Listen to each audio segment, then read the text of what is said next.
good. She's a revitalized. She arrived in Berlin as a wild card. No seeding, no protection, no guarantees. Just a name at the bottom of the entry list, added late, stepping into one of the toughest draws of the week with only 4 days of rest after Queen's Club and very little reason, at least on paper, for anyone outside her own camp to believe that what happened next was even possible. And yet by the time the week was over, Alex Eala had turned Berlin into something far bigger than a tournament run. She walked out of Germany as a semifinalist at a WTA 500 event. She walked out after beating the reigning Queen's Club champion, then taking down the world number 2, then knocking off the world number 8, all in the span of 4 astonishing days. She walked out with the biggest ranking points haul of her career, a new career-high ranking, and the kind of week that doesn't just change a season. It changes the way the entire tennis world looks at a player. So no, the loss to Linda Noskova is not the real story of Berlin. That match was the ending, the final page, the last line. The real story is everything Alex Eala did before it, because what happened in Berlin was not a lucky run.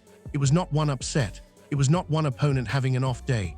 It was a 4-day stretch of tennis that announced with absolute clarity that Alex Eala is no longer simply a promising young player with potential. She is here. She is dangerous. And she is arriving much faster than most people were prepared for. To understand why this week matters so much, you have to go back to the beginning. Alex arrived in Berlin on Saturday night with only 4 days of recovery after Queen's Club. That alone was not ideal. Grass season moves quickly, the margins are small, and every match asks for clean timing, sharp movement, and fresh legs. She didn't have the luxury of a long adjustment period. She didn't have a protected seeds path. She had a wild card and a brutal first-round assignment. Donna Vekic, not just a dangerous opponent, the reigning Queen's Club champion, a player coming into Berlin fresh off a title run, full of confidence, already battle-tested on grass, and exactly the kind of early-round matchup a wild card does not want to see. And right away, the match started exactly the way most people feared it might. Vekic broke first. She surged ahead 2-0. She looked settled, aggressive, and ready to impose herself. For Alex, it could have turned ugly early. But that's the first thing Berlin revealed about her. She never accepted the script in front of her. She kept pushing back. She kept asking questions. And when the pressure came, she didn't flinch. Across that match, Donna Vekic created 12 break-point opportunities. Alex Eala saved all 12. Read that again. 12 break points, 12 escapes. And the most incredible sequence came at the end, when Alex stepped up to serve for the match and suddenly found herself staring at 4 consecutive break points. One bad game there and the entire momentum could have flipped. One wobble, one loose forehand, one nervous second serve, and Berlin might have ended before it ever truly began. Instead, she held her nerve like a veteran.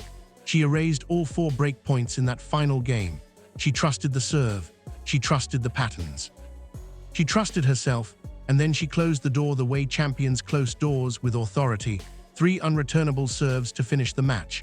Final score, 7-5, 6-4, 8 aces, 12 break points saved. A statement made before the week had even really started. And afterward, Alex delivered the line that in many ways summed up her entire tournament. I told myself that she's fighting back, but I'm also a fighter. That wasn't just a quote. It was the thesis of the week. Because every single round after that would demand exactly that same mindset. Every match would ask her to absorb pressure, survive swings, and keep believing even when the player across the net was supposed to be too big, too strong, too accomplished, too experienced. Then came round 2. Elena Rybakina, world number 2, Wimbledon champion, one of the cleanest ball strikers in the sport, one of the biggest serves on tour. Player who only 5 weeks earlier had beaten Alex comfortably in Rome, 6-4, 6-3, breaking her serve 4 times on clay and making the gap between them look obvious. And now here they were again, except this time on grass, with Rybakina coming in fully rested after first-round bye, and with almost every prediction model, analyst, and observer expecting a routine win for the favorite. The opening point of the match only reinforced that expectation. Ace from Rybakina. Immediate statement, immediate reminder of the mountain in front of Alex. Soon enough, the world number 2 was up 4-1 in the opening set. At that point, most people watching probably thought the match was settling into the expected pattern. Rybakina in control, Eala battling but outgunned, the upset threat fading as quickly as it appeared.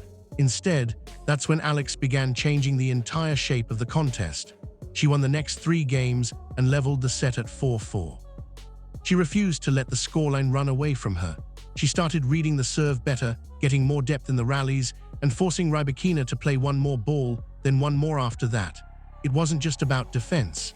She began stepping into the court, redirecting pace, taking the ball earlier, and making Rybakina uncomfortable in ways very few players managed to do on grass. They traded holds to 5-5. Then Alex broke. Suddenly, impossibly, she was serving for the first set against the world number 2. She missed her first set point. A younger version of a player or a less composed one might have let that moment spiral. But Alex didn't blink. She stayed calm, stayed clear, stayed brave. She earned another chance, and this time she took it. 7-5. First set to Alex Eala. Even then, the job was nowhere near finished. Beating a player like Rybakina is not about stealing one hot stretch of tennis. It's about surviving the inevitable storm that comes next. And it came. In the second set, Alex built a 4-2 lead and moved within touching distance of the biggest win of her career. But when she stepped up to serve for the match, the pressure hit all at once. Rybakina, as champions do, pushed back hard. Suddenly the scoreboard read 0-40, 3 break points, against the world number 2, serving for the biggest victory of her life. This is the part of the match that people will remember for a very long time, because this is the moment where Alex Eala stopped looking like a talented young player having a great day and started looking like someone with the nerve, belief, and competitive steel to live at this level. She saved all 3 break points, not with passive survival, not with lucky mishits, with conviction. 2 of the points ended with unreturnable serves. She didn't guide the ball in and hope. She attacked. She trusted her biggest weapons in the biggest moment of the match. And when the final point was over, the scoreboard said 7-5, 6-4. Match over. The biggest win in Philippine tennis history. Not an exhibition, not a low-level event, not a random upset in qualifying. A WTA 500 round of 16 victory over the world number 2, a player who had beaten her cleanly just weeks earlier. And Alex did it on grass, a surface where margins are brutal and confidence matters, with 8 aces and every ounce of composure required to close a giant. By then, Berlin was no longer interesting because of the wildcard story. It was interesting because Alex Eala had become the story of the tournament. Then came the quarterfinal, Elina Svitolina, world number 8, one of the fiercest competitors on tour. A player who has spent more than a decade fighting among the best in the world, someone with deep slam runs, major wins, and a reputation for turning matches into physical and emotional wars. If Rybakina represented overwhelming firepower, Svitolina represented something different: resilience, problem-solving, and the ability to drag opponents into uncomfortable places until they crack. And what did Alex do? She played her most complete match of the week. Not the most dramatic, not the most emotional, the most complete. From the start, she looked settled, clear, sharp, intentional. She broke Svitolina 5 times across the match and immediately took control of the opening set, racing to a 4-1 lead. When Svitolina fought back to make it 4-3, that was the kind of moment where momentum can quietly turn. That was the opening for the veteran to drag the younger player into doubt. Alex slammed that opening shut. She broke immediately again, refused to let the comeback breathe, and took the first set 6-3. Then she repeated the pattern in the second. Controlled aggression, smart serving, clean strike after clean strike. She wasn't just hanging with a top 10 player, she was dictating to one. She was making one of the best defenders in the sport react to her. By the end, the numbers told the story of just how clean her level was. 19 winners, only 9 unforced errors. That ratio against a player like Svitolina is elite-level tennis. And when the final point landed, the scoreboard read 6-3, 6-4, 3 matches in Berlin, 3 major wins.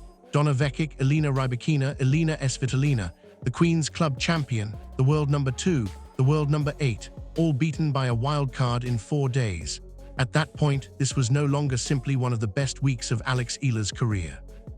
It was one of the most important breakthrough weeks any young player on tour could ask for, because now the question was no longer whether she belonged in big matches.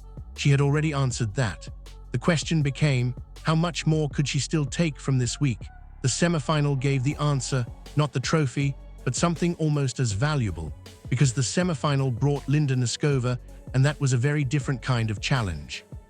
Noskova came into that match ranked world number 13, one of the most dangerous young power players on tour, a serving machine who had blasted 20 aces in Berlin and had not dropped a single set all week. She was already locked into the conditions, already moving with the confidence of someone who had spent the entire tournament in control. And there was another layer to it, one that mattered psychologically, whether anyone admitted it or not. The last time Noskova and Eala had played, at Indian Wells in March, Noskova destroyed her 6-2, 6-0 in just 56 minutes. Not a tight loss, not a learning experience wrapped in a close scoreline, a demolition.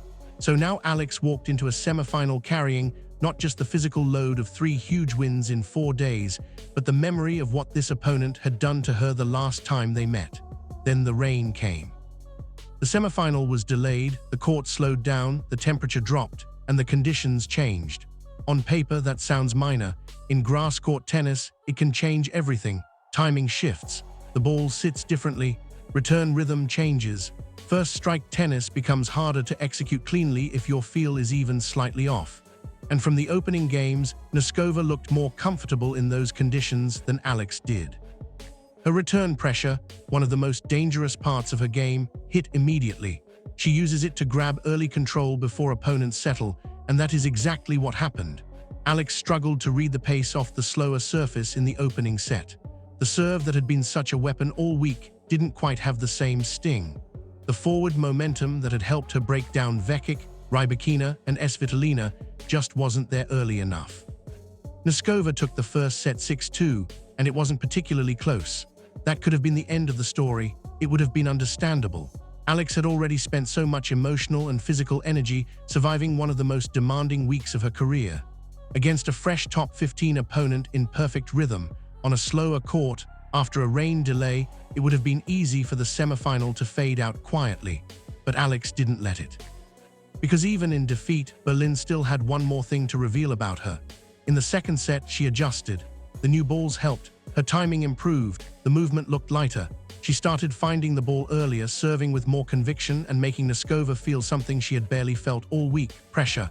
Alex won 3 straight games and moved ahead 4-3, and suddenly the entire match changed. The crowd felt it. The energy changed. Noskova felt it too.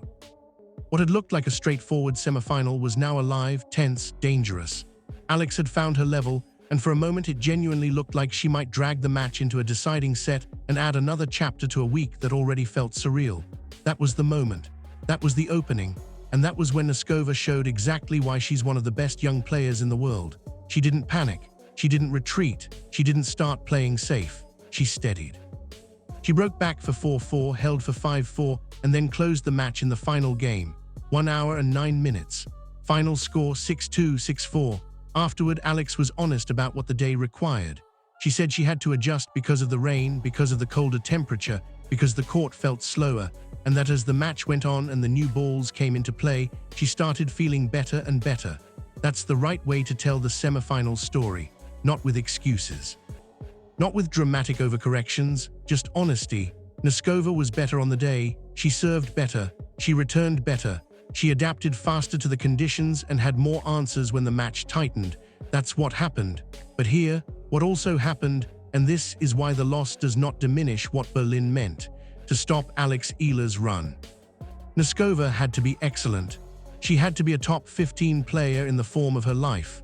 On a surface, she was dominating, in conditions that suited her, after coming into the match without dropping a set all week and with 20 aces already in the tournament. She had to do it against a player who, yes, had played 3 grueling matches in 4 days, but had also just beaten the world number 2 and the world number 8 back-to-back, and had enough belief left to turn the semifinal into a real contest after losing the first set. That context matters, not because it excuses the loss, because it measures the run. It tells you how much it took to finally stop her. And that brings us to the bigger picture, the one that matters most now that Berlin is over. Alex entered the tournament ranked number 35 in the world. She leaves it with victories over the world number 2 and the world number 8 in the same week. She leaves it with semifinal prize money of $56,290. She leaves it with the biggest ranking points haul of her career and a new career high ranking. She leaves it having played doubles in Berlin with Venus Williams in the middle of all this. She leaves it with 9 grass court wins in 2026. She leaves it at 21 years old, having just delivered the most important week of her professional life. And maybe the most exciting part is this: the value of a week like this doesn't disappear when the tournament ends. A run like Berlin doesn't vanish because the semifinal was a loss. It stays. It stays in the body. It stays in the memory. It stays in the nervous system. It becomes evidence. Evidence that when the scoreboard gets tight against elite players, she can hold up. Evidence that when the moment gets huge, she doesn't have to panic. Evidence that if she sees the world number 2 on the other side of the net, she already knows she can win. Evidence that if she's down, she can adjust. If she's under pressure, she can serve through it. If she has to protect a lead on one of the biggest stages of her career, she can do that too. That's why Berlin matters beyond Berlin. Because now Alex Eala goes to Wimbledon carrying something different than hype. She carries proof. She will walk onto the grass at the All England club not as a player hopping she belongs, not as a name trying to surprise people, not as a wildcard story people politely admire before moving on. She arrives as a battle-tested player who spent the week before Wimbledon beating some of the best players in the world. She arrives knowing what it feels like to stare down 0-40 while serving for the biggest win of her career and still finish the job. She arrives knowing what it feels like to take a punch from a top player and punch back harder. She arrives knowing that she can beat power, beat experience, beat pedigree, and beat expectations. And that matters because Wimbledon is not just about talent. It's about belief under pressure. It's about whether a player can walk into a huge match and still trust their game when the stakes rise. It's about whether the moment feels too big or whether you've already lived through something close enough to recognize it. Berlin gave Alex that. It gave her the kind of weak players spend years chasing, the weak that proves the gap between promising and ready is closing fast. So yes, Linda Noskova stopped the run, but she did not stop the rise. That's the difference. The Berlin run is over. The momentum is not. The confidence is not. The evidence is not. The version of Alex Eala that came out of this tournament is not the same one who walked into it. The player who arrived in Berlin was a talented 21-year-old wildcard with upside momentum from Queen's Club and a difficult draw. The player who left Berlin is something else entirely. She is a semi-finalist at a WTA 500. She's a player who beat the world number 2 and world number 8 in the same week. She's a player with a new career high, more belief, more experience, and more proof than ever before. She's a player whose grass court game now carries real weight. She's a player the draw can no longer treat lightly. And she is a player who, whether the rest of the tour fully realizes it yet or not, is moving into a different category. Because this was not a cute story, it was not a one-off, it was not a good week for a young player. It was a warning that Alex Eala is figuring things out in real time, a warning that the level required to beat her is getting higher, a warning that if you let her settle, if you give her belief, if you allow her to feel the match and find her timing, she can hurt anybody, even the very best players in the world. That is what Berlin revealed. It revealed a player whose game is translating faster than expected, whose nerve is stronger than people realized, and whose ceiling suddenly looks much closer than it did a month ago. And if you're looking ahead to Wimbledon, that should make the rest of the field pay attention. Because Alex Eala is not going there to enjoy the atmosphere or collect experience. She's going there carrying the memory of Berlin, the serves under pressure, the break points saved, the top 10 wins, the comeback instincts, the fearlessness, the evidence that she can stand in front of greatness and not back away. Noskova may have ended the tournament. She did not end the message. The message is still ringing through the women's draw right now, and it is very simple. Alex Eala has arrived on grass. She has arrived at this level. And if Berlin was the breakthrough, Wimbledon might be where the rest of the world fully catches up to what this week already told us. The run is over. Everything it built is just beginning.